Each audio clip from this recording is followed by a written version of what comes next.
Assalamualaikum warahmatullahi wabarakatuh. Salam sehat Sobat ID Jatim Channel sekalian. Kembali lagi bersama kami di podcast ID Jatim Channel bersama saya Dr. Arya sebagai host yang akan mendampingi narasumber kita yang luar biasa pada episode kali ini. Saya sudah bersama Bapak Ketua ID Wilayah Jawa Timur, Dr. Sutrisno, spesialis obstetri ginekologi konsultan. Dan pada sesi podcast kali ini kita akan berdiskusi santai ya Dok ya. Santai. Kita membahas tentang masa depan dokter di Indonesia. Yes. Langsung penting. Ketua ID. Tentang pentingnya kita sebagai generasi dokter saat ini untuk mempersiapkan masa depan. Alhamdulillah. Selamat malam, Dr. Sutrisno. Malam. Assalamualaikum warahmatullahi wabarakatuh. Waalaikumsalam. Bagaimana kabarnya? Sehat selalu. Sehat ya. Alhamdulillah sehat ya Dok ya. Harus selalu ya sehat, semangat, ya terus bergerak setiap hari. Kebetulan ini kita take-nya ini juga selesai dari kegiatan HUTID ya Dok ya, kebetulan ya, Jawa Timur sebagai tuan rumah. Kita 1 minggu di mana? Lamongan. Aduh, luar biasa, sangat menggembirakan. Habis itu saya ke Madiun. Madiun ya Dok ya. Baru pulang kamu dari Surabaya. Sekarang ketemu di rumah saya, di studio saya. Seru kan? Jadi luar biasa sekali ya Dr. Sutrisno ini sebagai Ketua ID Wilayah Jawa Timur memang aktivitas cukup padat ya Dok ya. Kita habis berkegiatan di Lamongan sebagai tuan rumah ya di Jawa Timur untuk melakukan agenda tahunan yang cukup besar bagi ID dan juga melanjutkan kegiatan-kegiatan lain di ID cabang. Ingat 3 rekor muri. Nah ya nanti kita mungkin bisa bahas ya Dok ya. Kenapa kita bisa sampai dapat rekor muri dan nanti dampaknya ke depan seperti apa. Iya. Nah, jadi pada hari ini kita akan diskusi tentang masa depan dokter. Dan saya ingin mendengar sih mungkin penjelasan dari Dr. Sutrisno tentang bagaimana sih sebenarnya kondisi dokter di Indonesia saat ini. Oke. Saya akan mulai dulu dari jumlah dokter. Oke. Jumlah dokter di Indonesia saat ini sekitar 225.000. Dokter spesialis 50.000 sekitar itu, ya. Berarti dokter umumnya sekitar 170.000. Dengan jumlah penduduk Indonesia 282 juta, berarti rasio dokter itu sudah 1 dokter untuk 1.300. Oke. Itu bagus, tidak jelek. Jadi kalau orang mengatakan dokter kurang, tidak.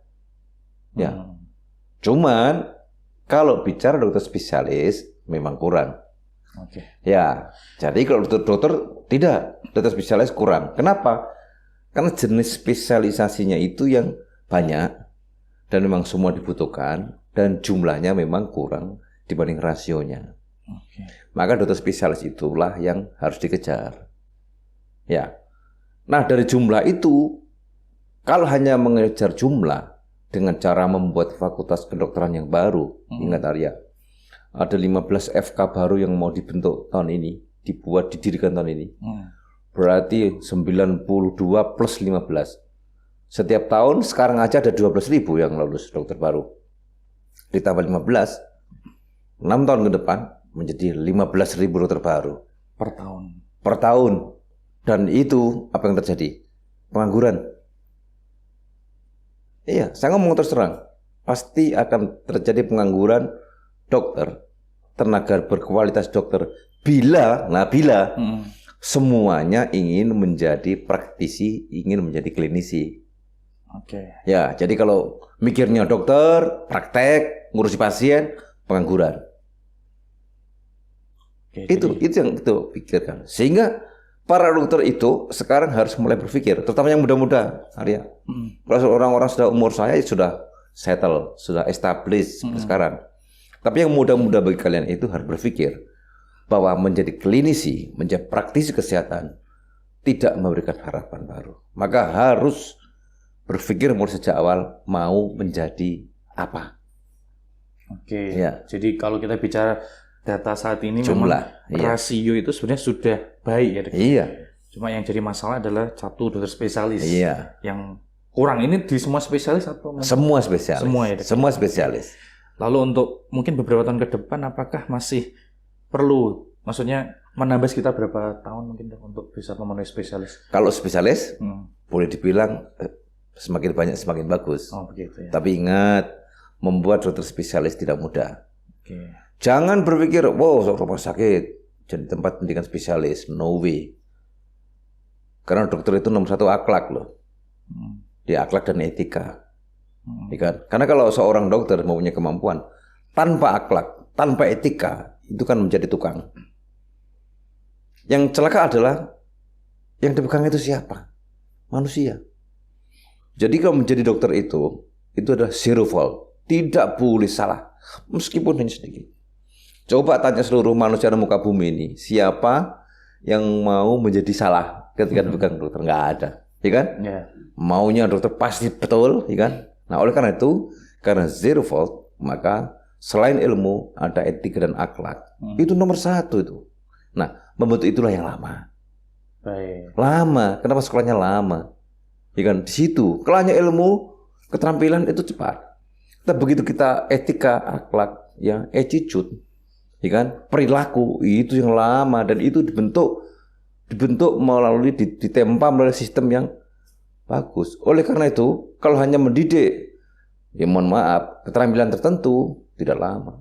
Semua tempat bisa. Tapi begitu akhlak, etika, perilaku, suri tauladan, itu yang lama. Makanya kalau saya ditanya apa perlu menambah fakultas kedokteran baru, saya katakan tidak perlu. Saya tegas tidak perlu.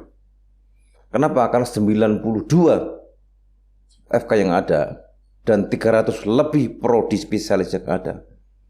Kalau mau itu masih bisa ditingkatkan daya tampungnya 2 kali lipat sampai 3 kali lipat. Sekarang yang ada itu sudah ada penjaminan dari university. Punya kurikulum, punya dosen dengan kualifikasi tertentu. Itu sudah penjaminan mutu itu. Iya kan? Iya kan, itu masalahnya. Dan itulah yang saya selalu katakan, kita expand kemampuannya 2-3 kali lipat, maka nanti produksinya kan bagus. Jumlahnya cukup, kualitasnya terjaga. Coba tanya sentra pendidikan manapun di Indonesia ini. Bisa. Itu yang selalu saya suarakan di situ, Arya. Karena ke depan kita harus mempunyai dokter yang cukup dengan rasio penduduk, terdistribusi memadai, kan? Dan kualitasnya bagus. Nah, itu. Jadi memang kita kalau dari segi jumlah mungkin untuk dokter secara keseluruhan rasio mungkin sudah baik, tapi dari aspek spesialistik yang mungkin masih perlu ditambah ya. Dan distribusi, iya. Dan distribusi. Iya. Nah ini jadi persoalan ya dok ya, karena tantangan ke depan kan berarti semakin banyak dokter yang dihasilkan dari proses pendidikan. Betul. Tapi kalau tidak terdistribusi kan pasti akan tidak memenuhi juga ya dengan daerah-daerah. Iya. Dan orang begitu bicara distribusi menuduhnya ke ID. Nggak benar. Saya katakan tidak benar. Siapa yang bisa mendistribusikan dokter? Pemerintah. Nggak ada lain. Pemerintah pusat dan pemerintah daerah ya. Hanya itu. Dokter bekerja dimanapun memerlukan SIP. Dan siapa yang bisa mengeluarkan SIP? Pemerintah daerah, ya kan? Itu. ID tidak. ID mensupport. ID menjaga mutu. Ya, ID selalu menjaga kualitas, etika, akhlak, itu kita jaga. Tapi distribusi itu full ada di tangan pemerintah. Spesifiknya ya Kementerian Kesehatan dan tentu pemerintah daerah ya dengan otoritas sekarang. Itulah makanya bahwa kalau pengen mendistribusikan dokter, maka pemerintah harus firm itu, menyiapkan itu, regulasi dan perlengkapannya. Ya kan? Saya ada satu contoh, anak didik saya dikirim ke Papua. 3 bulan balik sini. Saya tanya, kenapa kamu balik? Saya dok, spesialis. Tidak ada kamar operasi. Mau apa? Saya ahli bedah, ahli kandungan. Fasilitas. Ya, yang lain gitu. Dok, ada kamar operasi tapi nggak ada dokter biusnya. Nah kan, terus habis itu dok ada tapi gajinya nggak ada, apa tunjangannya kan nggak ada. Seperti kasus terakhir ribut-ribut di Papua dan tempat lain. Ya. Maka distribusi itu sesungguhnya mudah, fasilitas oke, dan take home pay oke, gitu kan. Zaman sekarang sudah merata kemana-mana. Maka begitu dua itu terpenuhi. Jadi distribusi itu mudah sebenarnya. Ya. Jadi memang kalau kita bicara kondisi sekarang sudah Seperti itu ya dok ya, dan mungkin beberapa tahun ke depan itu yang harus jadi concern berbagai pihak ya dok ya, termasuk pemerintah, terutama pada aspek distribusi dokter. Gitu. Iya. Nah, mungkin melihat kondisi seperti itu, apa sebenarnya yang dibutuhkan dok untuk seorang dokter ya, terutama yang masih muda gitu, untuk bisa bersaing ya, atau punya daya juang atau nilai tambah untuk bisa menghadapi situasi seperti itu ke depan. Ya, begini, ada dua hal yang perlu disiapkan oleh dokter-dokter muda seusia Arya, Dian dan lain-lain. Yang pertama, persiapan mental. Oke. Ya, apa persiapan mental? Satu, belajar fokus. Ya, fokus. Kamu pengen apa? Fokus.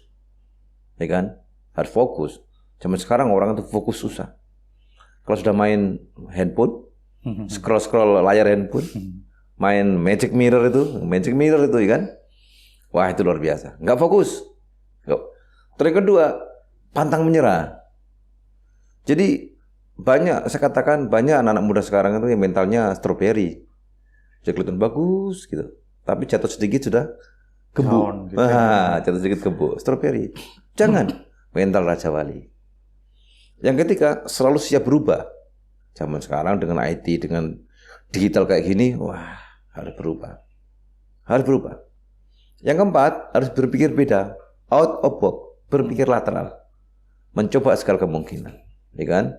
Itu persiapan mental. Yang kedua, persiapan teknis. Satu, apa persiapan teknis? Anda harus mencintai satu bidang yang Anda sangat cinta, sangat sayang. Misalnya Arya suka klinis. Klinis apa? THT. Kemudian THT apa? Cancer, ya kan? Ya sudah, buatlah dirimu itu mencintai itu barang sampai sedalam-dalamnya. Kemudian kejar di seluruh dunia mana itu yang terkait dengan onkologi THT, ya kan? Kejar itu, ya kan? Seluruh dunia kejar. Kamu masih muda, kejar sampai kamu jadi the best. Itu yang satu bidang yang harus kamu tekuni, ya, secara teknis. Ya. Persiapan teknis yang kedua, mentor. Orang-orang muda seperti Arya itu jangan coba-coba cari sendiri, carilah mentor. Jadi kalau patronnya siapa yang Arya suka, yang sesuai dengan bidangnya tadi, itu harus cari mentor, mengkaji, mengaji, tukar pendapat, minta saran, ya kan? Saya pengen gini-gitu. Maka para expert yang di bidangnya Arya tadi, THT, onko, itu akan memberikan direction yang bagus, yang tepat, sehingga Arya tidak mencoba-coba. Juga demikian, misalnya Kava suka jantung, cari mentor yang sesuai itu, supaya ilmunya itu tepat, arahnya tepat, dan tidak ada lagi jatuh bangun di dalam ilmunya itu. Ya, itu yang persiapan teknis yang kedua, mentor. Kemudian ada persiapan teknis yang ketiga, di mana keilmuan ini Arya harus mengembangkan sesuatu yang berbeda. Jadi zaman sekarang itu kan ilmu itu kan berkembang sangat cepat. Paling gampang aja vaksin. Vaksin itu bikin vaksin itu 10 tahun loh. Tapi COVID kemarin bikin vaksin berapa? Gak sampai setahun loh. Ya kan? Zaman sekarang bikin vaksin COVID itu gak sampai setahun. Artinya apa? Ada sesuatu yang bisa di-bypass. Waktu bisa dilipat. Gitu kan? Sehingga yang mestinya 10 tahun hanya menjadi setahun. Ya, pasti ada sesuatu yang berbeda yang dikembangkan.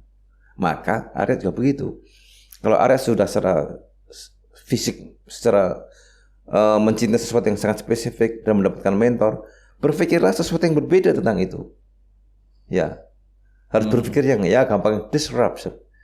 Jadi apa yang berbeda dan itu menjadi ciri khas. Nah, ini teknis. Dan ini adalah harus dimiliki setiap orang.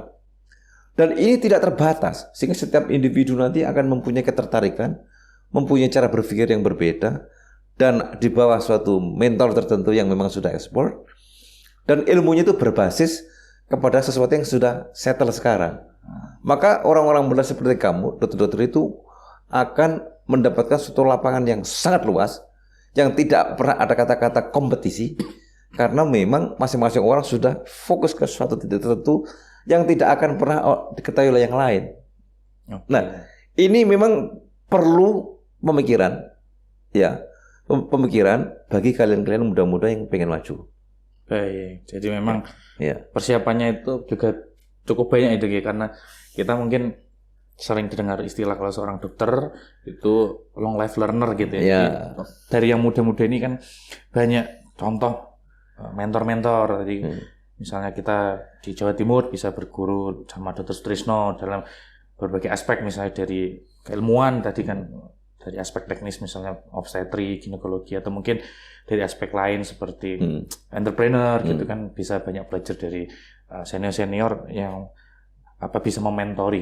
Jadi kalau tadi saya tangkap ada dua hal yang utama, persiapan dari aspek mental gitu kan, di mana itu meliputi fokus, terus tadi kemampuan beradaptasi gitu kan, adaptif dengan perubahan, terus ada kemampuan untuk ulet Ya. gitu ya, jadi nggak gampang menyerah gitu ya, Mental gigih gitu ya, mental. Pada aspek teknis kita fokus pada bidang ilmu yang spesifik, lalu cari mentor yang bisa mengarahkan. Jadi belajar dari pengalaman atau ilmu yang dimiliki mentor ini, jadi tidak asal mencari gitu ya.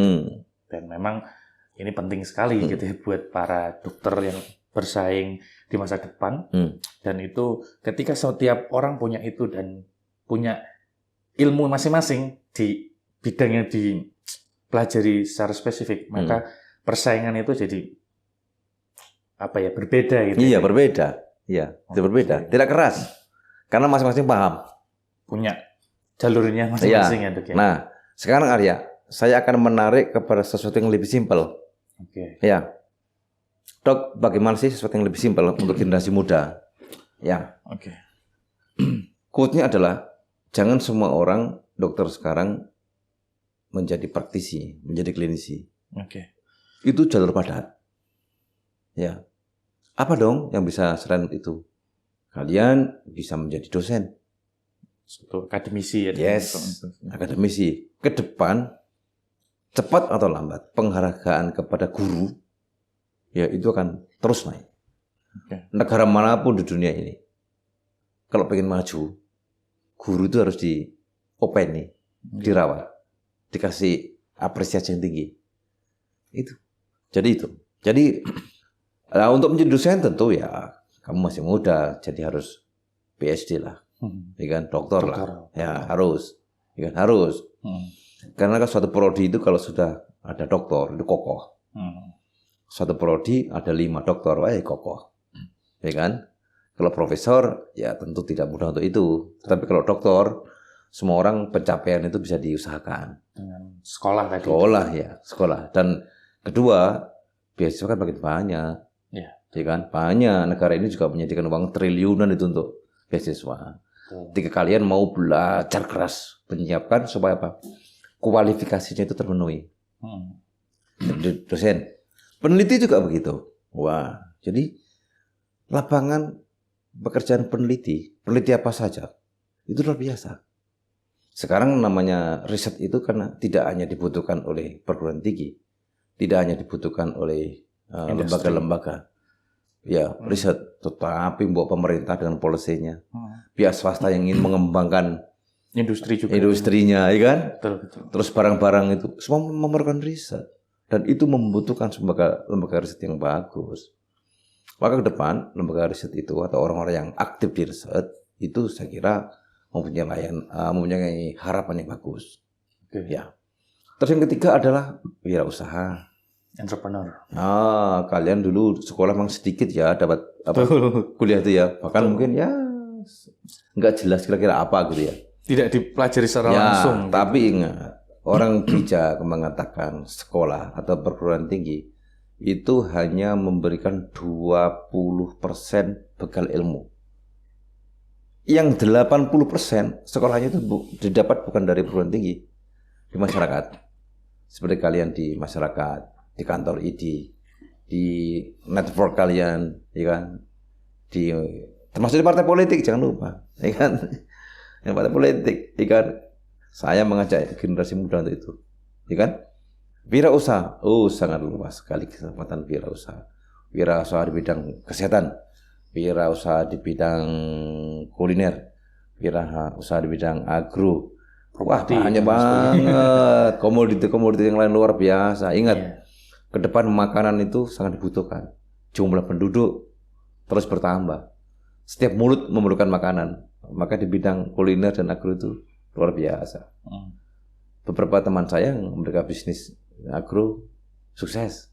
Mereka bisnis kuliner berhasil. Maka kalian jangan salah, jangan tidak tertarik, harus tertarik. Selain wirausaha, politik. Ya, saya mengajak para dokter yang muda itu menekuni politik. Rudolf Virchow tahun 1800 sekian mengatakan, medicine is politik in small scale. Jadi kesehatan itu politik di dalam konteks yang lebih sempit. Jadi politik. Jadi Rudolf Virchow tahun 1800 sekian sudah mengatakan medicine itu adalah politik in small scale. Boleh buta yang lain, tapi tidak boleh buta politik. Karena profesi kita ini diatur oleh politik. Maka saya minta teman-teman muda-muda yang mempunyai atensi, mempunyai reseptor politik, kembangkan. Nah, di Jawa Timur sendiri kita memberikan kesempatan memberikan mentor. Ya, mentor. Jadi kalau area politik, saya carikan mentor, dokter-dokter yang politik atau para senior di bidang politik. Mentor. Dan juga bisnis kita juga. Kita berikan mentor. Itu semua mentor. Jadi kalau teman-teman muda pengen, datanglah kepada kita di ID, kita akan memberikan mentor. Biar sukses. Jadi memang pesan dari Dr. Sutrisno ini intinya salah satunya ya, pilihan-pilihan itu banyak.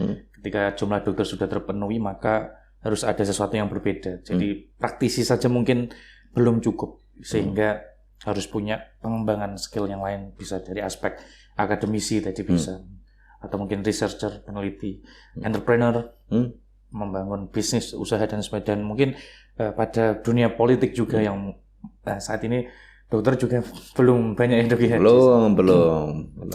Jadi potensi untuk kita belajar ke depan itu untuk melebarkan sayap masih cukup luas. Luas. Bagi yang kreatif masih terbuka lebar. Itu masih ada juga kayak struktural mungkin itu. Ya, manajemen dan sebagainya. Manajemen struktural di rumah sakit pemerintah dan non pemerintah. Wow, luar biasa. Manajemen juga begitu, sangat menarik itu ya. Jadi mindset yang ingin disampaikan oleh Dr. Sutrisno ke para pendengar, terutama dokter-dokter yang muda ini adalah jangan cukup dengan kita menjadi dokter saja, tapi punya nilai lebih gitu ya. Betul. Jadi mindset bahwa dokter harus ngobati, melayani, nyuntik, menginfus, harus berpikir mengembangkan potensi yang lain. Karena itu sebagai klinisi itu sudah semakin padat dan jujur saja tidak terlalu memberikan harapan. Kecuali teman-teman menjadi spesialis. Ya, maka kalau ingin jadi klinisi, Anda harus mati-matian berjuang menjadi spesialis. Dan saya akan berjuang agar daya tampung spesialis diperlebar. Ya kan? Sehingga adik-adik yang baru itu, kalau sekarang hanya 10-15% yang diterima spesialis, saya bermimpi menjadi 30% menjadi tertampung spesialis. Ya. Banyak kan? Ya. Maka saya berharap ke depan itu 4 tahun ke depan berbondong-bondong lulusan spesialis dari Indonesia dari perguruan tinggi yang qualified saat ini. Ya. Dengan catatan tadi ketika spesialis banyak, distribusi juga harus. Ya. Peran banyak pihak ya, selain dari organisasi profesi, ada peran institusi pendidikan untuk membangun sistem pendidikan yang bagus. Dan tentu dari pemerintah ya untuk kebijakan distribusi dan sebagainya. Betul. Saat ini ada rantai yang terputus. Pusat pendidikan itu hanya mendidik dan memproduksi. Setelah lulus nggak tahu pada kemana, ya kan? Nggak tahu pada kemana. Mestinya kepada Kementerian Kesehatan. Tapi faktanya begitu lulus banyak lepas, nggak tahu kepada kemana. Sehingga regulasinya atau mengaturnya susah. Maka ke depan itu setiap pemerintah daerah itu harus bisa mapping. Misalnya Kabupaten A memerlukan spesialis opsin sekian, memerlukan bedah sekian, THT sekian, mata sekian. Kabupaten B, C, semua seluruh Indonesia dikumpulkan jadi satu. Maka ketahuan kita memerlukan spesialis opsin sekian ribu untuk daerah sana. Dalam 10 tahun ini kita memerlukan THT sekian ribu untuk kabupaten kan. Ini bedah sekian ribu. Maka begitu lulus langsung saya ditempatkan gitu. Ya kan? Dan begitu sudah cukup semuanya, ya tidak mendidik lagi. Seperti Singapura dan negara lain itu, kalau negara itu hanya memerlukan 2 orang opsin, maka yang dididiknya 2 aja. Gitu. Jadi based on kebutuhan. Karena database-nya itu bagus. Oke. Dan yang paling bisa membuat database bagus adalah kabupaten atau kota madya. Itu yang satuan terkecil yang kita harapkan bisa membuat kebutuhan itu. Nah, begitu data kebutuhan di mapping itu lengkap, tentunya profile itu bisa di mapping di tingkat provinsi dan tingkat nasional. Maka tahu dari kebutuhan opsin sekian ribu nanti dididik di mana, di UI, ya kan, di Bandung, di Malang, di Surabaya, di Bali, Makassar dan lain-lain. Tahu, ya kan? Habis itu pendidikan SDM-nya sudah baik, sudah bagus, fasilitas, kan gitu kan?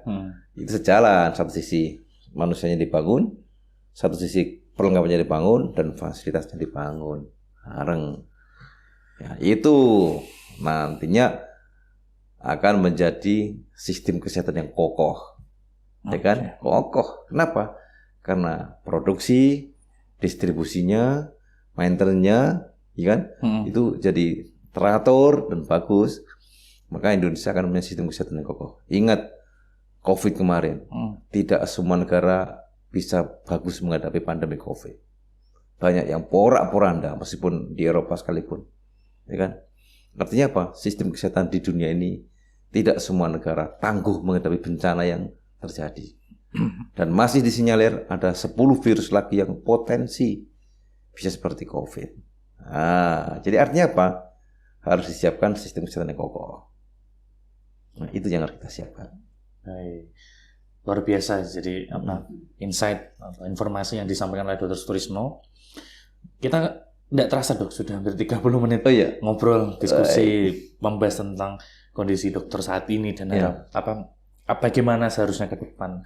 Nah, sebagai pesan penutup lah ini untuk episode hari ini, bagaimana harapan dari Dr. Sutrisno ya sebagai guru, sebagai pendidik, sebagai dokter senior juga yang mendalami suatu bidang spesialisasi sudah advance, dan juga sebagai ketua ID tentunya ya yang tentu memahami para dokter itu seperti apa. Jadi harapan Dr. Sutrisno untuk para dokter-dokter di masa depan. Ya, pertama kalau ingin menjadi dokter harus menata niat bahwa jangan ingin menjadi kaya dari dokter supaya tidak frustasi. Baik itu orang tua maupun anaknya sendiri, ya kan? Jadi tatalah niatnya itu bahwa menjadi dokter adalah upaya untuk mengabdikan diri dalam kemanusiaan. Ya, kalau dari kaya menjadi dokter tentu sudah tidak ada tempat lagi. Terus yang kedua, berbanggalah menjadi dokter karena punya potensi yang besar untuk bisa berbuat kebaikan yang nyata dan langsung kepada kemanusiaan. Jadi berbanggalah untuk itu. Yang ketiga, galilah potensi diri Anda semuanya dengan persiapan yang baik dari sisi konten ilmunya dan dari segi network dan mentoringnya. Dan yang keempat, saya minta semua dokter solid, bersatu, semangat, saling mendukung supaya sukses bersama. Jadi para dokter di Jawa Timur, dokter di Indonesia itu quote-nya adalah sukses bersama. Ya, itu yang harus kita bangun mulai muda. Jadi anak-anak muda ini harus menanamkan dalam kepalanya, ayo kita sukses bersama. Ya, dan itulah baru kita bisa menuju ke depan yang bagus. Dan saya mewakili pengurus di generasi yang lebih tua, tentu saya sangat senang menyambut dan selalu siap untuk menjadi mentor. Silakan datang kepada ID. Kita akan siap mementor Anda sesuai dengan daya tarik Anda kemana gitu. Nanti kita carikan orang yang sesuai atau profil yang sesuai. Gitu ya. Ya, Saya luar tunggu. biasa. Jadi selain memberikan pandangan tentang apa yang akan dihadapi oleh para dokter ke depan, Dr. Sutrisno juga sebagai Ketua ID bersama para pengurus yang lain tentunya yang lebih senior dan sudah lebih settle dibandingkan kami yang masih muda ini ingin membuka diri gitu ya, bersedia kalau kita yang muda-muda ingin belajar banyak, ingin mencari mentor dan ingin dibimbing seperti yang sudah disampaikan Dr. Sutrisno tadi di diskusi kita ya, di awal. Baik, tidak terasa sudah 30 menit ya, sekitar 30 menitan kita berbincang-bincang. Apa yang disampaikan oleh Dr. Sutrisno harapannya bisa memberikan inspirasi dan semangat untuk kita semua, para dokter di Indonesia khususnya yang masih muda gitu ya, yang masih akan menjalani karir sebagai seorang dokter itu dalam jangka waktu yang cukup panjang. Semoga apa yang disampaikan beliau bisa memberikan semangat, memberikan inspirasi yang positif, dan tentu menggugah kita untuk ingin bergerak terus maju sebagai dokter pembelajar, sebagai long life learner. Saya Dr. Arya sebagai host pamit undur diri. Terima kasih, semoga bisa memberikan pandangan positif buat para dokter. Jangan lupa juga untuk menonton episode-episode yang lain ya. Kita masih akan banyak episode di ID Jatim Channel. Tentu jangan lupa untuk subscribe, jangan lupa untuk share juga. Saya tutup. Assalamualaikum warahmatullahi wabarakatuh. Dan selamat malam sobat saya sekalian. Warahmatullahi wabarakatuh. Semangat. Terima kasih Dr. Sutrisno. Thank you.